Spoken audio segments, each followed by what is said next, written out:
السلام علیکم ورحمۃ اللہ وبرکاتہ۔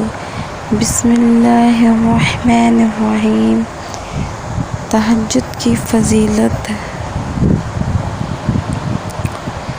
تہجد نماز اللہ تعالیٰ کی سب سے لاڈلی عبادت ہے۔ تہجد پڑھنے والا اللہ کے بہت قریب ہوتا ہے۔ جو دعا مانگتا ہے اللہ کے حکم سے قبول ہوتی ہے۔ تہجد کی فضیلت۔ حضرت علی سے مروی ہے کہ حضور اقدس صلی اللہ علیہ وسلم نے ارشاد فرمایا کہ جنت میں ایسے بالا خانے ہیں جو آبگینیوں کے بنے ہوئے معلوم ہوتے ہیں۔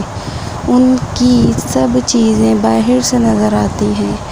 صحابہ رضی اللہ عنہم نے عرض کیا، یا رسول اللہ، یہ کن لوگوں کے لیے ہیں؟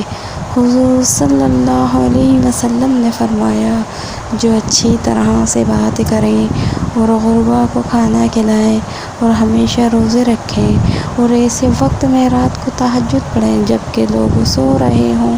ترمذی۔ ابن ابی شیبہ۔ حضرت بلال حبشی رضی اللہ تعالیٰ عنہ سے روایت ہے کہ رسول اللہ صلی اللہ علیہ وسلم نے ارشاد فرمایا کہ تم رات کے جاگنے کو لازم پکڑو، کیونکہ یہ تم سے پہلے صالحین اور نیک لوگوں کا طریقہ ہے، اور رات کا قیام اللہ تعالیٰ کی طرف تقرب کا ذریعہ ہے اور گناہوں کے لیے کفارہ ہے اور گناہوں سے روکنے اور حسد سے دور کرنے والی چیز ہے۔ قیام اللیل۔ حضرت ابو سعید خدری رضی اللہ تعالیٰ عنہ سے روایت ہے کہ نبی کریم صلی اللہ علیہ وسلم نے ارشاد فرمایا، تین قسم کے آدمیوں سے حق تعالیٰ شانہ بہت خوش ہوتے ہیں۔ ایک اس آدمی سے جو رات کو تہجد کی نماز کے لیے کھڑا ہو، دوسرے اس قوم سے جو نماز میں صف بندی کرے، اور تیسرے اس قوم سے جو جہاد میں صف بنائے تاکہ کفار سے مقابلہ کرے۔ قیام اللیل۔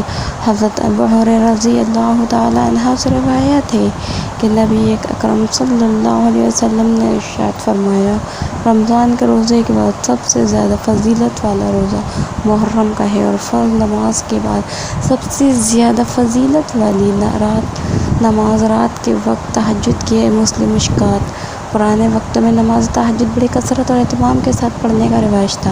گھر کے بڑے بوڑھے، مختلف مرد و خواتین رات کے پچھلے پہر بستر چھوڑتے، ٹھنڈے گرم پانی سے وضو کرتے، پھر مرد حضرات مسجد کی طرف چل دیتے اور خواتین گھروں میں مخصوص جگہوں پر تہجد کی نماز ادا کرنے کا اہتمام کرتی، اور یہ لوگ سپیدہ سحر نمودار ہونے تک اس طرح اپنے محبوب حقیقی کے ساتھ راز و نیاز میں ہموطن مصروف اور محنت کرتے ہیں۔